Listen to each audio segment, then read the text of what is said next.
Fight fans, welcome to BBC World. And if you're new to the channel, please click that like and subscribe button right now.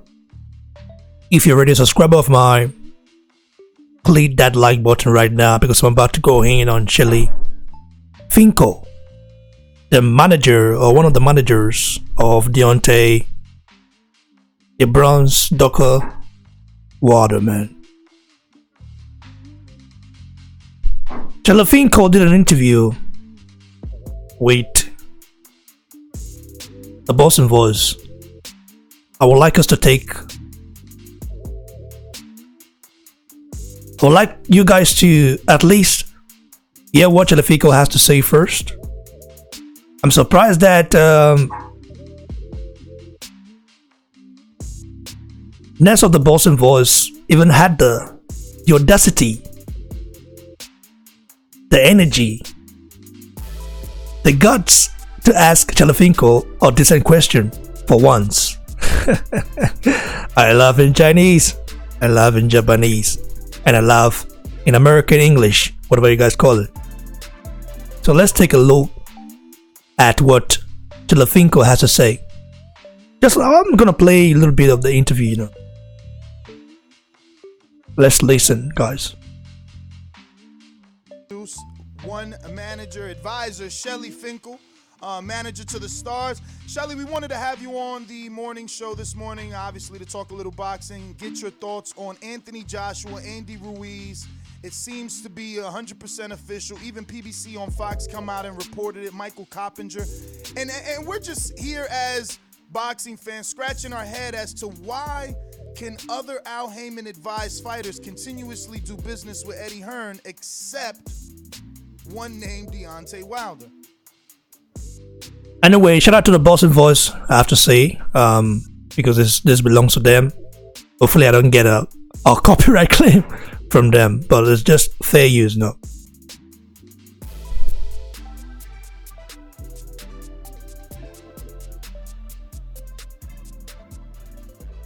Do you hear me, Shelly? Now I can. I asked, can you hear me? Oh, yes. I'm sorry. So we just want to know, how is it that all these Al Heyman fighters like John Molina, Felix Diaz, now Andy Ruiz getting the, Anthony Joshua fight, Charles Martin, Anthony Joshua fight, but with Deontay Wilder, it's always this cluster of negativity. Well, can you hear me now? Perfectly, and thank you again for coming on the show. Okay. No problem. Well, do you want to begin with that question, or do you want to begin somewhere else? Wherever you'd like to take us. Well, there is a history to the fight with Joshua, and until recently, they did not want the fight. Obviously, because we're willing to fight him at 15 million flat and fight him in the UK. But they gave every story and didn't fight us. The night that I had to tell Deontay they were fighting Povetkin instead, he was so emotional, I felt terrible having to break that news to him. Then they do all these other machinations and think that that's going to work, where before there were no options for Deontay, and the best route was to fight Joshua. When we realized that couldn't happen, we ended up fighting Tyson Fury, and that was one of the fights of the year in 2018, obviously. We're fighting our mandatory now, and we have a pretty full slate for this year, and we will discuss fighting Joshua next year. And, the name calling, the immaturities that are in the press doesn't help, but will not hinder making the fight. So, as far as other... Go ahead. No, I'm sorry. I heard a pause. I thought you were done. You can continue. As far as other things, as you mentioned, the Joshua Ruiz fight. I felt bad for Joshua. He's training, and for Miller to turn up dirty is, not good for the sport. And I was hoping that he would have the opponent that he first wanted. With that being said, and that not being possible, I've been hearing that it will be Ruiz. I think Ruiz is a viable opponent, but in the end, I think he's too small and won't be able to withstand the firepower of Joshua. We have one question coming from the public. Brandon in Cincinnati, a regular caller. He says, is there any truth to the rumor that Wilder's next two fights are confirmed to be Ortiz and Kovnacki? If so, why do they insist on pissing fight fans off by not giving us what we want? Now, Jay Jimenez, we had him on the show earlier this week, the manager of Luis Ortiz, and he basically confirmed, and Michael Coppinger of who does he work for these days? Ring TV and I believe PBC on Fox. He's also come out and confirmed that Wilder's next two fights are Adam Kovnacki and possibly Luis Ortiz on pay-per-view. That's another reason being rumored why Luis Ortiz denied the Anthony Joshua alleged $7 million offer. So any truth to Wilder's next two fights being Ortiz and Kovnacki? They are all in the works. There is nothing confirmed at this point. The only thing that is locked in is the fight with Brazil on May 18th. And if everything goes the way we hope it will, we will then discuss his next fight and lock that in. Now, last you and I talked at the Barclays Center for the press conference of Deontay Wilder and Dominic Breazeale. You said that the communication lines between John Skipper were still open and that you guys hope to try to, talk again. Have you spoken since then? And are those lines of communication still open? Yes, to both. I have spoken with John Skipper more than once. Actually, him and I are developing a very good relationship. I'm very fond of him. And they will continue, and eventually it will lead to a fight of Deontay and Joshua. Perfect. Rue in the 504 says, does Wilder need Anthony Joshua? I think that on his resume, the same as on Joshua's, it's a fight that should and will happen. And it will be a fight that will be remembered because it was such a build-up, very difficult to make, but the fight will happen and the fans will get to see it. Look, there's also a name you're not mentioning that's out there also, and that's Tyson Fury. And he's someone we continue to speak with as well.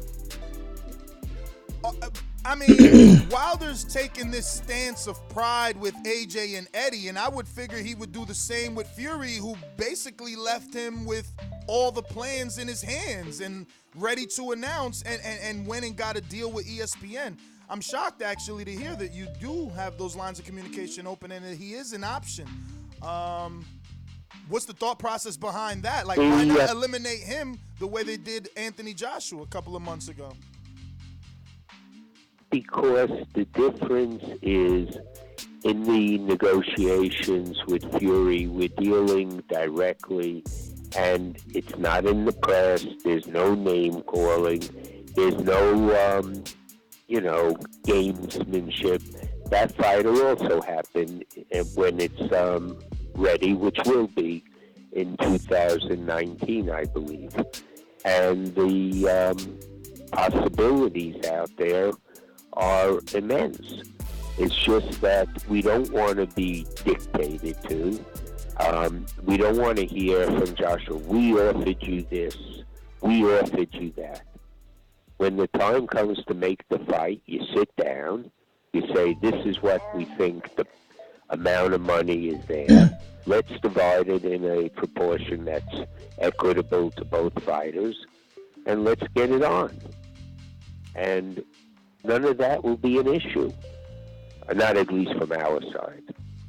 Mr. Finkel, during those talks with guys, sorry for interrupting. That fight will land. I think it's getting too long a little bit right now. I think I should just give my thoughts. Pay-per-view with. I don't want to do a 1 hour video for this. Well, basically you heard what Shelly Finkel has to say, a little of what he has to say. If you haven't seen the interview yet, go watch it. Check it out on the Boxing Voice. Go check them out. Well, I want to give my thoughts. Shelly Finkel has finally stated that Deontay Wilder has no plan of fighting Anthony Joshua this year, man.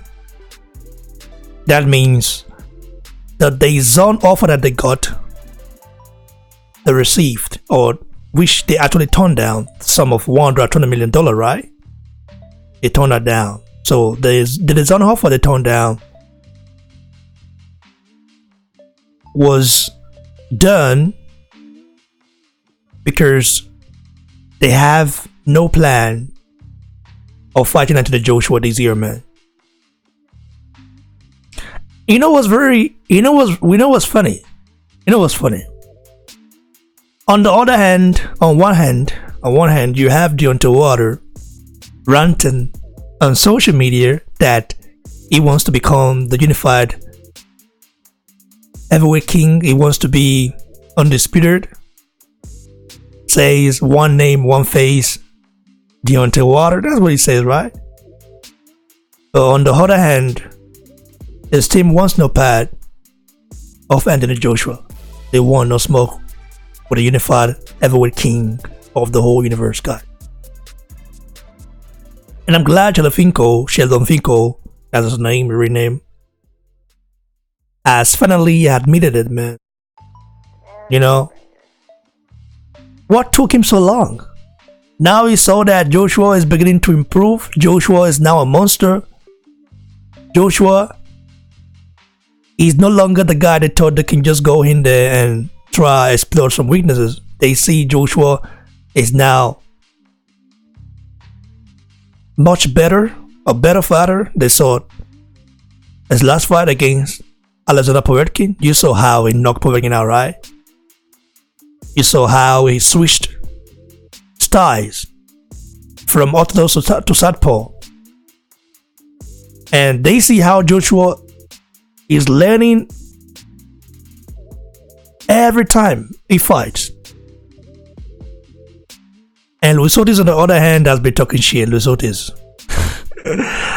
That one called Joshua a baby, called Joshua all sort of names, not knowing that this guy didn't want no smoke with Anthony Joshua because he's already been promised Deontay Wilder fight this year, man. So they really had no plans to fight Anthony Joshua. That's why they turned down the sum of $20 million. I love boxing. I love the hype in boxing. But you all know that I'm not a fan of duckers, and I'm not a fan of people who actually don't want to make us see the best fight the best. Joshua has managed to make the heavyweight division exciting. He gave us the hype. Where was the hype in the heavyweight division before Joshua arrived? Before Joshua came into the scene, where was the hype? Just tell me, guys, if you know where the hype was, just tell me. Even when Tyson Fury defeated Vladimir Klitschko, after he defeated the former unified heavyweight king, the heavyweight division wasn't really popping. I mean, he went into hiding.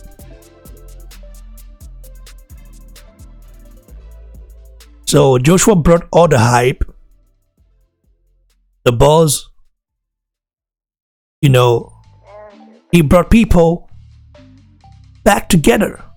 Boxing fans some people who forgot about the Ever Division, who said, well, Ever Division is shit right now. They came back because Joshua made it so. So Joshua deserves a whole lot of credit, and I'm surprised and shocked that Shelly Finkel himself now realized that Joshua is the real deal. We were all this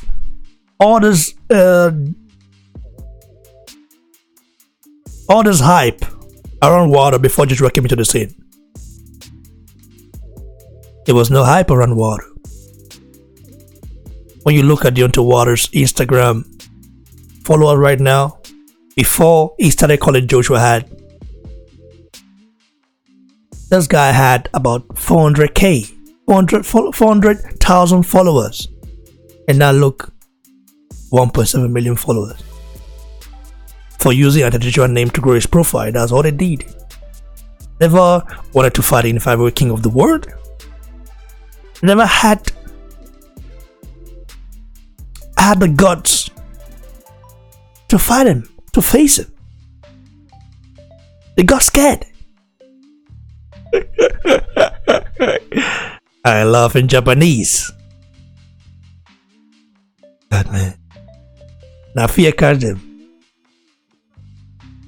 And one day they'll collect. They say, well, the Joshua Water fight will happen in 2020. So I don't want to hear Deontay Water say shit anymore. And all those water fanboys that accused the Joshua of ducking, I don't want to mention channels, but a lot of them accused Joshua of ducking water, including Ness of the Boston Voice. Yeah, I have to say that. Always against Anthony Joshua. Always skeptical. Always trying to criticize Joshua. But now he says the real D now. And he has nothing to say. You can see that he's quiet as a mouse. He can't even challenge Shelly Finkel the way he challenged Eddie Hearn of Mantra Boxing. When he talks to Eddie Hearn, he talks to Eddie Hearn like a buddy. Like his buddy, like his homie, like anyhow he wants. But he can't even talk to Ahima like that. Oh, Shelly Finkel. He's scared. He's scared of being denied entry to Waters' event. You know, I like Ness of the Boston Voice. You know, sometimes he speaks the truth. Sometimes he doesn't. But we know he's always against Anthony Joshua, man. Always talk bad about the guy. Now he's in the truth. Finkel told him the fact. He told him, listen, Joshua is not in our plans this year. Not in our plans for water. Joshua is for next year's plan, man. Crazy. And the thing they don't understand is that the more the wait, the longer the wait for the Joshua fight, the more Joshua gets stronger. The more Joshua improves in his technique, in his ability, in his weaknesses. And when they get to fight, Joshua might make easy work of water. You know, so these are nice, it's all cool. Next year. I laugh in Japanese. Anyway, guys, that's it for now. I don't want to run too much. Got lots of video coming soon.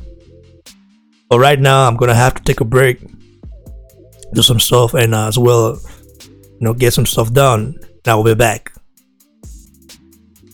Talk about the real deal. I might have to do live stream today, maybe with Clement. I don't know when he's got time. Talk about things as well, you know. But I will be back. Like I said, I will be back. I will be back. So go follow me on Instagram as usual at Boxing Block Center right here. Boxing Block Center. And as well on Twitter at Boxing Block Man. Go follow me on Twitter at Boxing Block. DM me, write me, talk shit about me. It's all good. It's all good. You guys are all welcome. Every opinion matters. You know, Sheldon Finkel, I'm glad he admitted today that, hey, Water was not part of Joshua. I'm glad he's admitted that, man. Before he used to talk shit about Team Joshua. And now, he's quiet like a mouse. I laugh in Chinese. Cheers, guys. Take care. Stay blessed. And stay tuned for more upcoming exclusive videos. BBC coming with a bang, bang, bang. So, that's how we go.